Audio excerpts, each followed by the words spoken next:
Fala pessoal, tudo bem?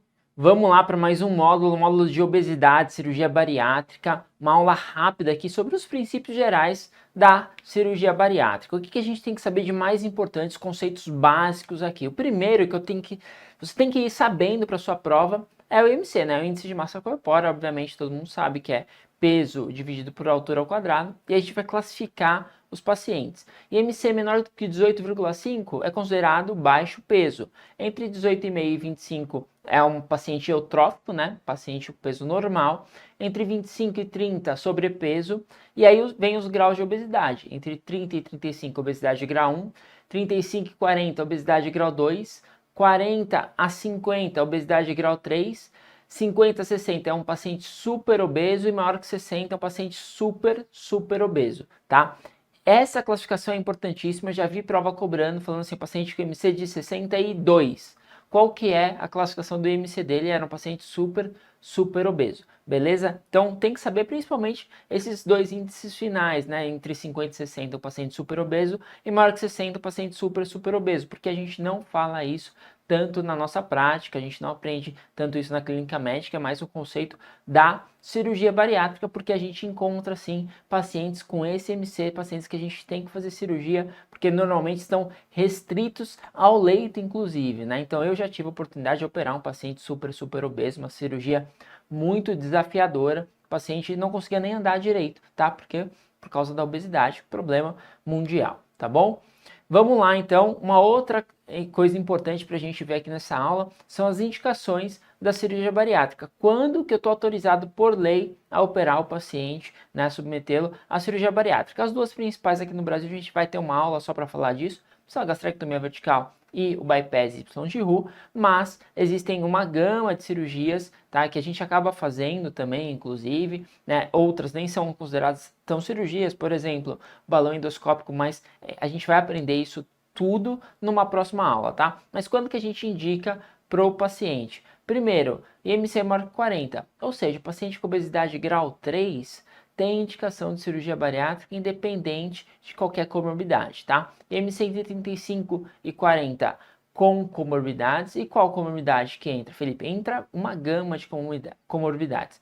Refluxo gastroesofágico entra, artrite, artrose, hipertensão, diabetes, dislipidemia, tá? Então é uma gama de comorbidade, normalmente a prova não vai ficar te cobrando picuinhas, tá? Então, lembre-se, tudo que está relacionado com obesidade, síndrome da apneia obstrutiva do sono, enfim, tudo que está relacionado com obesidade e o paciente tem obesidade grau 2, tá, já está indicado cirurgia bariátrica. E essa terceira indicação aqui é extremamente importante, as provas cobram, tá, tem cobrado cada vez mais, porque é uma atualização mais moderna e que no Brasil a gente realiza sim, que é a cirurgia bariátrica como conceito de cirurgia metabólica para controle do diabetes tipo 2. Então, pacientes que têm obesidade grau 1, IMC entre 30 e 35, com diabetes tipo 2 refratária, tá? Então, a diabetes é tipo 2 refratária, a gente pode indicar a cirurgia bariátrica para esse paciente. Qual cirurgia?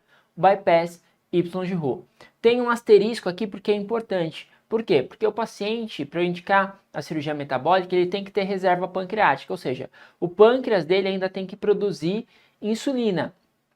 Então, ele tem diabetes tipo 2, e aí ele tem que ter uma idade máxima de 70 anos e ter pelo menos 10 anos do diagnóstico do diabetes. Porque se ele tem mais de 10 anos do diagnóstico, o que acontece é tem uma alta probabilidade dele não ter ainda reserva mais pancreática, ou seja, mais de 10 anos de diabetes tipo 2, eu não posso indicar a cirurgia bariátrica como cirurgia metabólica para pacientes com obesidade grau 1, tá? Então tem que ter menos de 10 anos do diagnóstico de diabetes, principalmente para ele ter reserva pancreática. E tem que ter refratariedade do tratamento clínico, né, atestado por 2 endocrinologistas. E quando que eu não posso operar? Não posso operar se o paciente tem alguma doença psiquiátrica ou endocrinológica, né, que está relacionada com o diabetes. Então tem algumas doenças genéticas, diabetes não, com obesidade, tem algumas doenças genéticas que o paciente tem predisposição à obesidade, por exemplo, para a Prader-Willi, que a gente acaba não operando esse paciente porque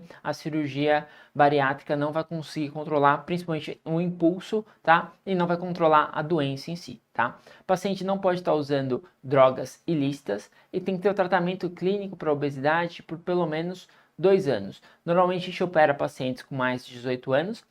Em alguns casos, ainda a cirurgia infantil, inclusive, opera esses casos. Pacientes com mais de 16 anos, a gente pode operar sim, mas a epífise tem que estar consolidada e tem que ter avaliação do pediatra, beleza? Então, essas são as indicações gerais da cirurgia bariátrica para os pacientes, beleza? Então, vai depender do MC e se tem ou não comorbidades. Ó, questão da USP de 2024. Em dezembro de 2017 foi publicado o Consenso Federal de Medicina e Resolução, AIX, regulamentando a cirurgia metabólica para pacientes com MC entre 30 e 35, ou seja, obesidade grau 1, com refratariedade ao tratamento clínico, caracterizado quando o paciente não obtiver controle metabólico após acompanhamento regular com endocrinologista por no mínimo 2 anos, abrangendo mudanças no estilo de vida, com dieta, exercício físico, além do tratamento clínico com antidiabéticos orais e ou injetáveis. Lembrando que, para a gente operar, indicar uma cirurgia bariátrica, metabólica para esse paciente, ele tem que ter menos de 10 anos também no diagnóstico de diabetes tipo 2. Em relação à técnica cirúrgica, conforme essa resolução, qual das alternativas é uma opção recomendada para esse subgrupo de pacientes?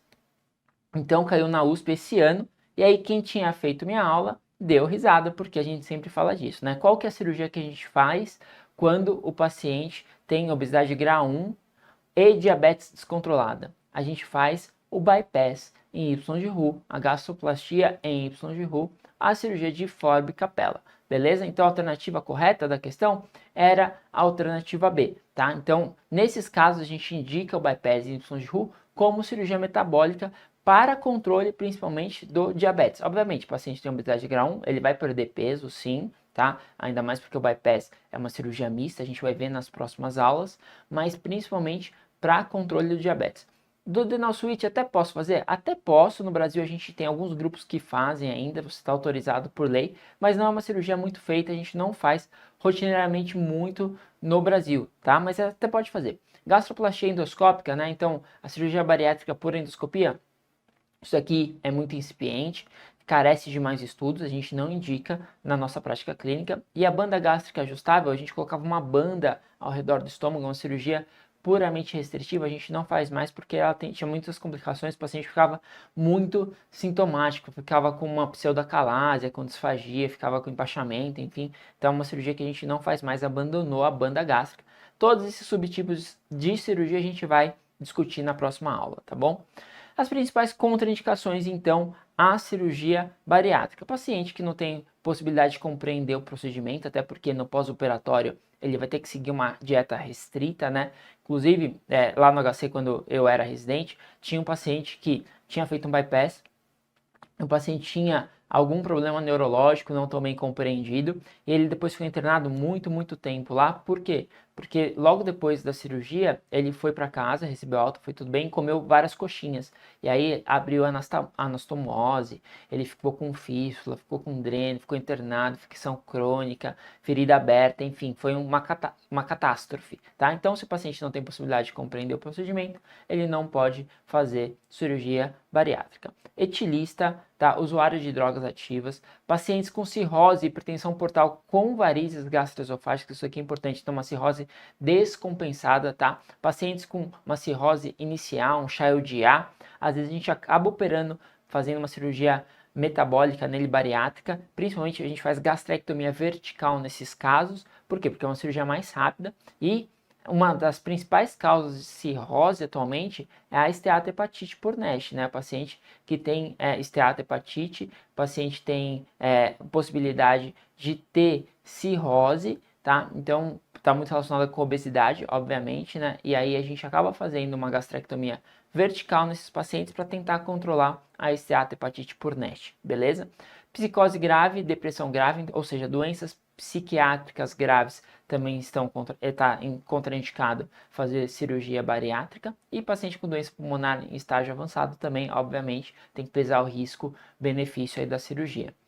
E aí, uma coisa que a prova adora são os enterormônios relacionados com a cirurgia bariátrica. Assim, existe uma infinidade de enterormônios. Se a gente for ler, pegar uns artigos, cada vez mais se descobrem vários novos enterormônios, tanto que a gente está mimetizando esses enterormônios e está colocando em remédio, né? A vista, né? Ozempic, que todo mundo conhece. E existe uma infinidade. A prova cobra 3 principais enterormônios. Então a gente vai falar desses 3, porque são os principais realmente, o que a gente mais estudou, e também tem um tempo maior aí que a gente já os conhece. Quais os 3 enterormônios que você, Metcalfer, tem que saber para sua prova? A grelina, GLP-1 e peptídeo Y. A grelina é o hormônio da fome. Ele é produzido pelas células do fundo gástrico, são as células oxínticas. E aí, o que acontece? Quando eu faço uma gastrectomia vertical, ou um bypass, ou qualquer outra cirurgia bariátrica, a grelina diminui. Então, se eu tenho gastrectomia, gastroplastia, grelina diminui, tá? Se eu tiro o estômago da jogada, grelina diminui. Se eu coloco um balão gástrico, a grelina diminui? Não diminui. Né? Então, balão gástrico não diminui a grelina porque eu não fiz nenhuma gastroplastia. Não cortei o estômago. Agora, quando eu corto o estômago, grelina diminui, tá? Então, lembre-se, a grelina é o único hormônio que diminui pós-cirurgia bariátrica, beleza? Porque é produzido pelo estômago e é o hormônio responsável pela fome.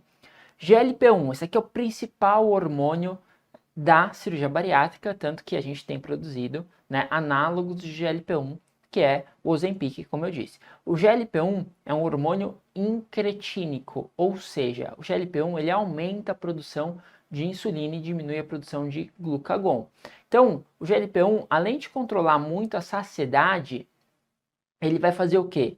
Ele vai diminuir, ele vai controlar o diabetes. Então, é o hormônio que controla o diabetes. Tanto que o análogo de GLP-1, que é o Ozempic, ele foi desenvolvido para tentar controlar diabetes e controla muito bem diabetes. Está indicado para os pacientes diabéticos, mas também tem um efeito relacionado com o controle da fome, e aí o GLP-1 diminui fome, aumenta a saciedade, por isso que o análogo GLP-1, Ozempic, é utilizado para controle da fome e emagrecimento com ótimos resultados. Então, cirurgia bariátrica, ele aumenta GLP-1, tá? Então, todos os outros hormônios, tirando a grelina, irão aumentar. GLP-1, consequentemente, aumenta pós-cirurgia bariátrica. Ele é um hormônio produzido pelo ilho terminal, tá? E aí ele vai ter este efeito incretínico, que é aumentar a produção de insulina e diminuir a produção de glucagon, diminuindo a resistência à insulina, também, né, resistência periférica à insulina, por isso que ele controla muito bem a diabetes, principalmente diabetes tipo 2, né, obviamente, e aumenta a saciedade. Lembrar que o GLP-1 é o principal hormônio da cirurgia bariátrica, é o que a gente mais estuda. Tem GLP-1, GLP-2, tem vários irmãos do GLP, tá? E aí o GLP-1 é o principal, lembrando que o GLP-1 aumenta. Peptídeo Y também é um hormônio produzido aí pelo ilho, pelas células do cólon, as células L. Ele é um hormônio que aumenta pós-cirurgia bariátrica, assim como todos os outros, tirando a grelina. E aí o peptídeo Y, ele diminui o esvaziamento gástrico, aumentando saciedade e também diminui grelina, que é o hormônio da fome, tá bom? Então, GLP-1, peptídeo Y são os dois principais que aumentam, vão controlar o emagrecimento, induzir ao emagrecimento, e a grelina diminui porque ela diminui a fome, é um hormônio produzido pelo estômago. Esses 3 hormônios, Metcalfer, você não pode ir para a prova sem saber esses 3, tá? Lembre-se, coloca aí na parede de vocês, façam um flashcard, porque esses 3 hormônios são importantíssimos. Ó, questão interessante aqui da Unicamp de 2024. Em relação à cirurgia bariátrica metabólica, é correto afirmar: a derivação biliopancreática do denal switch associa-se à taxa de reversão de diabetes inferior a 20%? Não, né? Então, o que acontece? O denal switch, que é uma derivação biliopancreática, a gente vai ver, é uma cirurgia mista, mas principalmente desabsortiva, controla muito bem o diabetes, tá? Em mais de 60%, 80% tem controle do diabetes. Então, é uma cirurgia que controla muito bem o diabetes, porque aumenta GLP-1, aumenta peptídeo Y e diminui grelina, tá? Mas o que acontece? Como é uma cirurgia predominantemente desabsortiva, o paciente normalmente tem desnutrição, tem perda de peso muito pronunciada, e aí a gente acaba não fazendo tanto. No Brasil ainda é autorizado fazer, alguns grupos fazem, principalmente para aqueles pacientes que têm MC maior, mas é uma cirurgia que a gente diminuiu. Normalmente a gente acaba fazendo ou gastrectomia vertical ou fazendo o bypass. Alternativa B, gastrectomia vertical é o procedimento com mais altos índices de reversão do diabetes tipo 2? Não, né? Então, as cirurgias que têm mais altos índices de reversão do diabetes tipo 2 são as derivações biliopancreáticas, tá? Que são o duodenal switch e a cirurgia de Scopinar. A gente vai ver na próxima aula. O bypass é melhor para a reversão do diabetes do que a gastrectomia vertical. A gastrectomia vertical também controla diabetes, porque a gastrectomia vertical diminui grelina, aumenta GLP-1 e aumenta a peptídeo Y, tá? Mas ela não controla tão bem quanto o bypass, por exemplo. Então, pacientes que são diabéticos, né, diabetes tipo 2 e MC, obesidade grau 1, eu vou indicar o bypass para controlar o diabetes dele, tá? Não vou indicar a gastrectomia vertical. C. A banda gástrica ajustável promove reversão do diabetes tipo 2 comparável à derivação biliopancreática do adenal switch. Para por aí, né? Então, a derivação biliopancreática controla muito mais o diabetes quando comparável com a banda gástrica. A banda gástrica, a gente vai ver, é uma cirurgia puramente restritiva. Eu só coloco um anel aqui de silicone ao redor do estômago, o paciente não come porque ele tem disfagia, tem incômodo, tá? Então, é uma cirurgia restritiva. A banda gástrica até pode controlar um pouco o diabetes, mas não é comparável à derivação biliopancreática, né? Que é o duodenal switch, que vai aumentar muito GLP-1, tá? Então, a banda gástrica não necessariamente tem efeito intra-hormonal, porque eu não faço uma gastrectomia ou gastroplastia. E a alternativa D, que era correta, o bypass gástrico em de Roux promove melhora precoce da resistência à insulina ao estimular a secreção de GLP-1. Verdade isso daqui, hein, pessoal? E a melhora do diabetes é precoce, tá?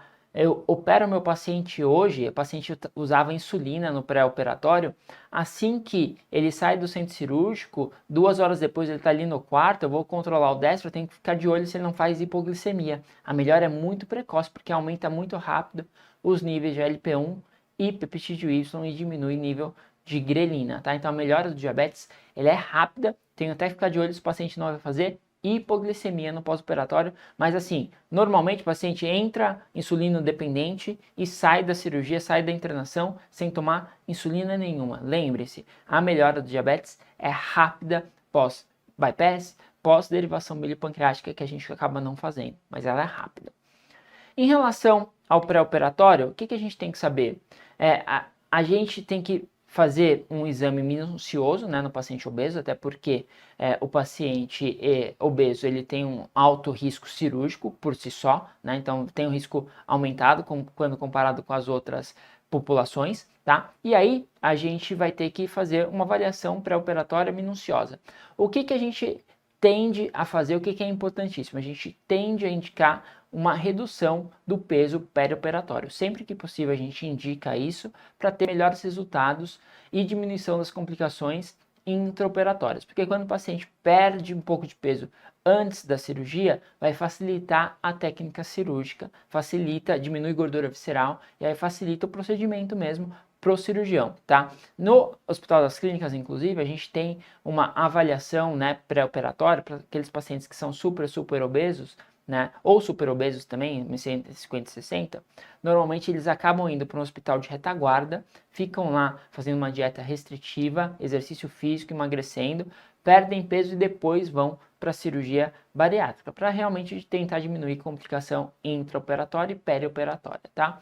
Avaliação cardiológica, eletro, com ou sem ecocardiograma, vai depender da avaliação clínica e anestésica do paciente, tá?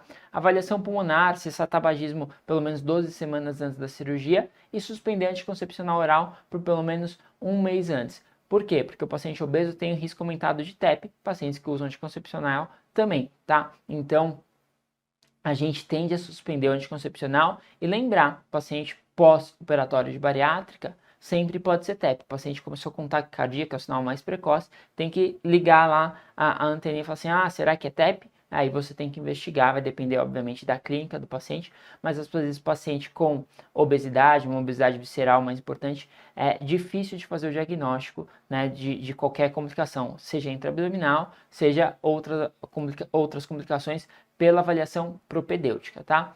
A gente acaba fazendo sempre uma endoscopia.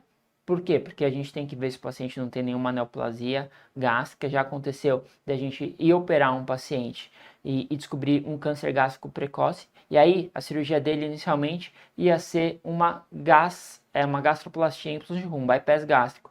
A gente acabou indicando uma gastrectomia vertical, porque era uma neoplasia precoce, né? Não precisaria de uma linfadenectomia, mas era melhor tirar grande parte do estômago e a gente conseguia avaliar o restante do tubo gástrico mais para frente. Também já fiz uma gastrectomia vertical, um paciente que tinha um giste no pré-operatório de cirurgia bariátrica que a gente descobriu. A gente acaba fazendo ultrassom de abdômen superior, até para a gente ver a esteatose, né, a esteatohepatite por NASH e pedra na vesícula. Lembrando que a gente acaba não indicando colestectomia junto com cirurgia bariátrica. Se o paciente tem pedra na vesícula, a gente normalmente opera antes a pedra na vesícula e depois faz a cirurgia bariátrica, apesar de não ser uma regra absoluta isso, tá? E vai depender, obviamente, do cirurgião e do paciente. E lembrando também que o paciente que opera faz a cirurgia bariátrica pelo emagrecimento muito rápido, no primeiro né, até os primeiros 2 anos do pós-operatório da cirurgia, mas principalmente no primeiro ano, ele tem risco aumentado de desenvolver colecistopatia calculosa crônica. E a gente tem que ficar avaliando, lembrando que quando a gente faz um bypass, se essa pedra migra, eu não consigo fazer uma CPR fácil, porque eu não tenho acesso ao estômago excluso e ao duodeno, tá? Então é mais difícil, às vezes a gente tem que fazer outros procedimentos, fazer uma laparoscopia, colocar o estômago excluso aqui na pele, e aí o endoscopista no intraoperatório faz endoscopia pelo estômago excluso, dá para fazer a CPRE por enteroscopia. Existem várias técnicas aí para a gente tentar explorar, viabilizar se o paciente tem uma migração de uma pedra na vesícula, né? Ele desenvolve coledocolitíase. Raio-x de tórax a gente acaba fazendo, espirometria se o paciente tem sinais de pneumopatia, densometria óssea para maiores de 60 anos, né? Principalmente porque esse paciente que faz cirurgia bariátrica, ele pode ter deficiente em vitamina D e cálcio no pós-operatório e desenvolver osteoporose, osteopenia. pH-metria, se o paciente tem sintomas de refluxo gastroesofágico e eu desejo fazer uma gastrectomia vertical, a gente vai ver nas próximas aulas que a gastrectomia vertical é uma cirurgia que tem um alto índice de refluxo gastroesofágico no pós-operatório. Então, se o paciente já tem refluxo gastroesofágico no pré-operatório, eu acabo não indicando gastrectomia vertical para esses pacientes, eu faço um bypass gástrico, tá? E aí, às vezes, eu tenho que estudar melhor. E a pH-metria, como a gente já viu na aula de refluxo, é o principal exame pro diagnóstico de refluxo gastroesofágico. Se eu não fiz o diagnóstico pela endoscopia, né, principalmente se não tem esofagite losante de C ou D na endoscopia ou Barrett. E exames laboratoriais gerais, né? A gente pede hemograma, função renal, função hepática, glicemia de jejum, função tiroidiana, hemoglobina glicada, enfim, exames laboratoriais gerais. Lembre-se, no pré-operatório, o que eu sempre tento fazer com o meu paciente? Perda de peso no pré-operatório. Por quê? Ele perde peso no pré-operatório e aí facilita a minha cirurgia, diminui as complicações intra e perioperatórias. Bom, era isso que eu tinha para falar com vocês. Até a próxima aula. Tchau, tchau, pessoal.